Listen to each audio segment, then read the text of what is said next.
2 जून 2021। बाबा के महावाक्य। मीठे बच्चे, बाप के साथ उड़ने के लिए कंप्लीट प्योर बनो, संपूर्ण सरेंडर हो जाओ। यह देह मेरी नहीं, बिल्कुल अशरीरी बनो। प्रश्न: ऊंची मंजिल पर पहुंचने के लिए कौन सा डर निकल जाना चाहिए? उत्तर: कई बच्चे माया के तूफानों से बहुत डरते हैं। कहते हैं बाबा तूफान बहुत हैरान करते हैं, इनको रोक लो। बाबा कहते, बच्चे ये तो बॉक्सिंग है, उस बॉक्सिंग में भी ऐसा नहीं एक ही ओर से वार होता रहे। अगर एक 10 थप्पड़ मारता तो दूसरा 5 ज़रूर मारेगा, इसलिए तुम्हें डरना नहीं है। महावीर बन विजयी बनना है, तब ऊंची मंजिल पर पहुंच सकेंगे। गीत: दर पर आए हैं कसम लेके। ओम शांति। बच्चों ने गीत सुना। ज़रूर गीत में कोई रहस्य भरा हुआ है, जो रिकॉर्ड खरीद कर बाप बैठ इनका अर्थ समझाते हैं। इसको कहा जाता है जीते जी मरकर बाप का बनना। बाप का बनने के बाद टीचर का बनना। टीचर के बाद फिर मेजॉरिटी गुरु करते हैं। क्रिश्चियन लोग को भी जब बच्चा पैदा होता है तो क्रिश्चियनाइज करते हैं, गुरु की गोद में जाकर देते हैं। फिर पादरी हो या कोई भी हो, पादरी तो क्राइस्ट नहीं हुआ, कहेंगे उनके नाम पर हम क्रिश्चियन बनते हैं। अभी तुम बच्चे पहले बाप के बनते हो, अशरीरी बनते हो। हमारा तन मन धन जो कुछ है वह बाबा को अर्पण करते हैं। जीते जी मरते हैं, अर्थात हम आत्मा उनके बनते हैं। ये बुद्धि में रहना है। जो भी मेरी वस्तु है, मेरा शरीर, मेरा धन दौलत संबंधी आदि जो कुछ है, सबको भूलते हैं। मरने बाद सब भूल जाता है ना। कितनी बड़ी मंजिल है। हम अशरीरी आत्मा है, ये पक्का करना है। ऐसे नहीं तुम शरीर छोड़ और मर पड़ते हो। नहीं, आत्मा कंप्लीट पवित्र थोड़ी ही बनी है। भले बाप के बने हो, परंतु बाबा कहते हैं तुम्हारी आत्मा अपवित्र है। आत्मा के पंख टूटे हुए हैं, अभी आत्मा उड़ नहीं सकेगी। तमो प्रधान होने कारण एक भी मनुष्य वापस जा नहीं सकते। माया ने एकदम पंख तोड़ दिए हैं। बाबा ने समझाया है आत्मा सबसे तीखी जाती है, उनसे तीखी चीज़ कोई होती नहीं। आत्मा से कोई पहुंच नहीं सकता। पिछाड़ी में मच्छरों सदृश सब आत्माएं भगती हैं। कहाँ जाती हैं? बहुत दूर दूर, सूर्य चांद से भी पार। वहाँ से फिर लौटना नहीं है। उन्हों के रॉकेट आदि तो जाकर फिर लौट आते हैं, सूर्य तक तो पहुँच नहीं सकते। तुमको तो उनसे बहुत दूर जाना है। सूक्ष्म वतन से ऊपर मूल वतन में जाना है। आत्मा को पंख मिल जाते हैं। हिसाब किताब चुकतू कर आत्मा पवित्र बन जाती है। कयामत के समय की महिमा बहुत लिखी हुई है। सभी आत्माओं को हिसाब किताब चुकतू कर जाना है। अभी तो सब आत्माएं मैली पाप आत्मा हैं। भले बड़े गुरु साधु सन्यासी आदि हैं, समझते हैं हम गुरु हैं। अहम ब्रह्मास्मि अहम ब्रह्मोस्म। हम ब्रह्म में पहुंच गए हैं, अब बैठे हुए हैं यहाँ। ब्रह्म में फिर कहाँ पहुँच हुए हैं? अभी तुम जानते हो हम आत्माएं ब्रह्म में रहने वाली हैं, परंतु अभी वहाँ कोई भी जा नहीं सकते। सभी आत्माएं यहाँ पुनर्जन्म लेती हैं। यह बेहद का ड्रामा है। सब एक्टर्स को पार्ट बजाने वहाँ से आना ज़रूर है। सबकी आत्माएं स्टेज पर आई हैं। सब विनाश का समय होता है तो सब आ जाते हैं। वहाँ रहकर क्या करेंगे? एक्टर बिगर पार्ट बजाए घर में थोड़ी ही बैठ जाएगा। नाटक में ज़रूर आना पड़ेगा। वहाँ से जब सब चले आते हैं तब फिर बाप सबको ले जाते हैं। बाप कहते हैं मैं भले यहाँ हूँ तो भी आत्माएं आती रहती हैं, वृद्धि को पाती रहती हैं नंबरवार। फिर तुम जाएंगे भी नंबरवार। सारा तुम्हारी अवस्था पर मदार है, इसलिए तुम्हें मरजीवा बनना है। हम आत्मा है यह निश्चय करना मेहनत है। बच्चे घड़ी घड़ी देह अभिमान में आकर भूल जाते हैं। देही अभिमानी तब रहेंगे जब कंप्लीट सरेंडर होंगे। बाबा ये सब आपका है, मैं भी आपका हूँ। यह देह जैसे कि हमारी नहीं है, इनको मैं छोड़ देता हूँ। बाबा मैं आपका हूँ। बाबा कहते हैं मेरा बन और सबसे ममत्व मिटा दो। बाकी ऐसे नहीं कि यहाँ आकर बैठ जाना है। तुमको अपना धंधा धौरी करना है, घर संभालना है, बच्चे को कर्जा उतारना है माता पिता का, उनकी सेवा कर उजूरा देना है। माँ बाप की पालना का कर्ज चढ़ता है बच्चों पर। अब बाप तुम्हारी पालना कर रहे हैं। शुरू में जो भी आए थे सब ने झट सरेंडर कर दिया, अपने पास कुछ नहीं रखा, सरेंडर किया। उस धन से तुम बच्चे भारत को पावन बना रहे हो। भारत ही बिल्कुल पवित्र था। भारतवासियों जैसा पवित्र सुखी कोई हो नहीं सकता। भारत सबसे बड़ा तीर्थ है जहाँ पतित पावन बाप आकर सारे सृष्टि को, पतितों को भी पवित्र बनाते हैं। अभी यह तत्व आदि सब दुश्मन है। अर्थक्वेक होगी, तूफान लगेंगे, क्योंकि तमो प्रधान है। नेचुरल कैलेमिटीज़ आएंगी, बहुत दुख देंगी। इस समय सब दुख की चीज़ें हैं। सतयुग में है सब सुख की चीज़ें। वहाँ ये तूफान व गर्म वायु आदि कुछ नहीं होता। तुम्हारे में भी ये बातें थोड़े ही समझते हैं। आज है कल नहीं है तो कहेंगे कुछ नहीं समझा। भले यहाँ आते हैं परंतु सब कायम थोड़े ही रहते हैं। यहाँ से गए 10 दिन के बाद समाचार लिखेंगे, बाबा फलाने को माया खा गई। ऐसे होता रहता है। छोटे फूल बड़े हो तो उनमें फल आ जाए, उनमें फिर दूसरों को आप समान बनाने की ताकत रहती है, उनका फल निकलता है। बाप के बने फिर प्रजा भी बनानी है, वारिस भी बनाना है। पंडे बन बाबा के पास आए, बस हम पहुँच गए। नहीं, मंजिल है बड़ी। कहते हैं माया के तूफान बहुत आते हैं। तुम बाप के बने हो, तूफान तो आएंगे। कहते हैं बाबा हम आपके थे, आपसे वर्षा लिया था, फिर पुनर्जन्म लेते 84 जन्म पास किया, फिर आकर आपका बने हैं। मैं तो आपसे वर्षा लेकर छोड़ूंगा।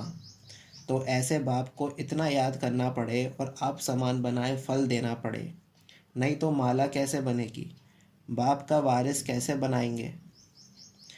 प्रजा भी चाहिए, वारिस भी चाहिए जो गद्दी पर बैठे। बाप के पास तो बहुत आते हैं, फिर फारकती दे देते हैं। बुद्धि का योग टूटा, खेल खत्म। कई बच्चे बाबा से आकर पूछते हैं, बाबा अवस्था को कैसे जमाएं, कोई तूफान ना लगे। इसका रास्ता तो बताते ही रहते हैं, बाप को याद करो। तूफान तो लगेंगे। बॉक्सिंग में ऐसा कभी देखा जो कोई एक ही थप्पड़ खाता रहे? ज़रूर दोनों में ही हिम्मत होगी। 5 थप्पड़ अगर एक लगाएगा तो 10 दूसरा लगाता होगा। यह भी बॉक्सिंग है। बाप को याद करते रहेंगे तो माया भागती जाएगी, परंतु फट से तो नहीं होगा। माया से कुश्ती लड़नी है। ऐसे मत समझो माया थप्पड़ नहीं मारेगी। भले कोई भी हो, बड़ी बॉक्सिंग है। बहुत डर जाते हैं। माया एकदम नाक में दम कर देती है। युद्ध स्थल है ना। बुद्धि योग लगाने में माया बड़े विघ्न डालती है। मेहनत सारी योग में है। भले बाबा कहते हैं ज्ञानी तू आत्मा मुझे प्रिय है, परंतु ऐसे नहीं सिर्फ ज्ञान देने वाले प्रिय हैं। पहले तो योग पूरा चाहिए। बाप को याद करना है। माया के विघ्नों से डरना नहीं है। विश्व का मालिक बनते हो ना, सब बनेंगे। 16,108 की माला तो बहुत बड़ी है, अंत में आकर पूरी होगी। त्रेता अंत तक कितने प्रिंस प्रिंसेस बनते हैं, कुछ तो निशानियां है ना। 8 की भी निशानी है, 108 की भी निशानी है। यह बिल्कुल राइट है। त्रेता अंत में इतने 16,108 प्रिंस प्रिंसेस होते हैं। शुरू में तो नहीं होंगे, पहले थोड़े होते हैं, फिर वृद्धि होती जाती है। वह सब बनते यहाँ हैं। चांस बहुत अच्छा है, परंतु मेहनत बहुत है। गीत में भी कहते हैं कभी नहीं छोड़ूंगा, मर जाऊंगा। बाबा ये तन मन धन सब आपका है। हम अशरीरी बन आपको याद करते हैं। बुद्धि योग आपसे लगाएंगे। बाबा फिर कहते हैं ये सब तुम बच्चों के लिए ही है। बच्चे कहते हैं हमारा सब कुछ आपका है। कहते हैं ना ये सब भगवान ने दिया है। अब बाप कहते हैं ये सब खत्म हो जाना है। तुम्हारे पास क्या है? ये शरीर भी खत्म हो जाएगा। अब मैं फिर तुमको बदली कर देता हूँ।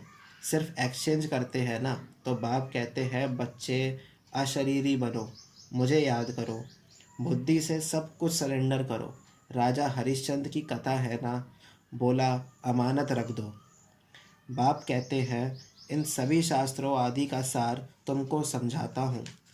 मैंने ही तुम्हें ब्रह्मा मुख द्वारा राजा रानी बनाया था, फिर अब बनाता हूँ।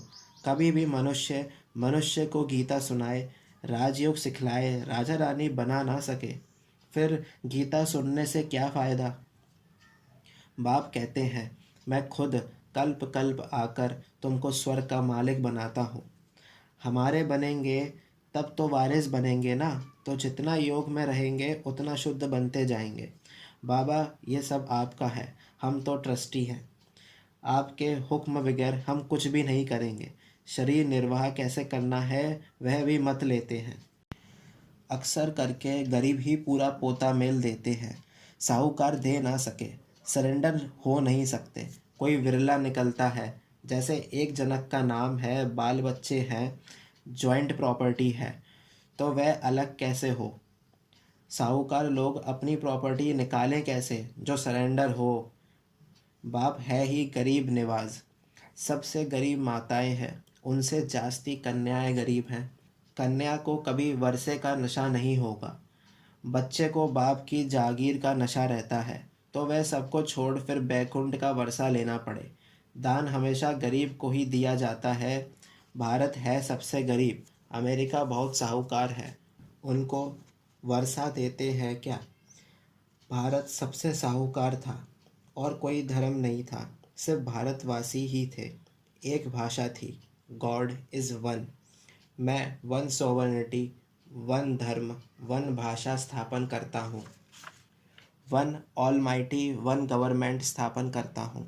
वन से फिर टू, थ्री होंगे। अभी कितने धर्म हैं, फिर ज़रूर वन धर्म आना चाहिए। 5000 वर्ष की बात है, वन धर्म था। विद्वानों ने सतयुग की आयु लाखों वर्ष लगा दी है।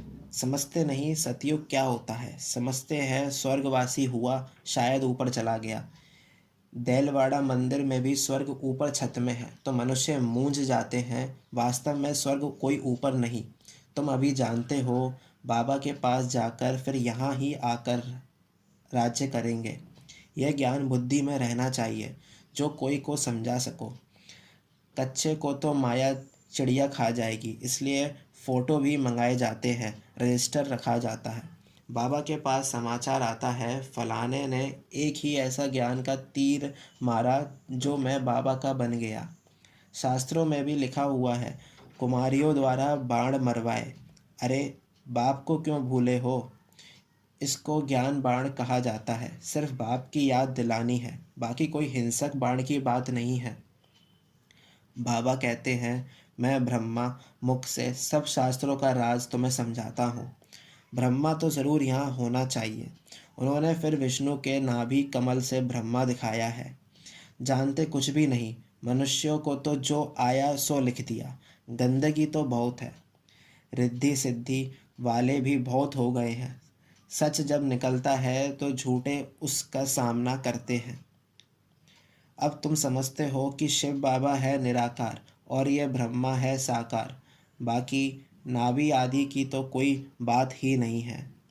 अच्छा, मीठे मीठे सिकिलदे बच्चों प्रति माता पिता बाप दादा का याद प्यार और गुड मॉर्निंग। रूहानी बाप की रूहानी बच्चों को नमस्ते। हम रूहानी बच्चों की रूहानी माता पिता बाप दादा को याद प्यार गुड मॉर्निंग, नमस्ते नमस्ते, शुक्रिया बाबा शुक्रिया। धारणा के लिए मुख्य सार। फर्स्ट पॉइंट, अब ज्ञानी तू आत्मा बना है। सिर्फ ज्ञान सुनने सुनाने वाला नहीं, याद की भी मेहनत करनी है। अशरीरी होकर अशरीरी बाप को याद करना है। सेकंड पॉइंट, बाप का बनकर दूसरी सब बातों से ममत्व मिटा देना है।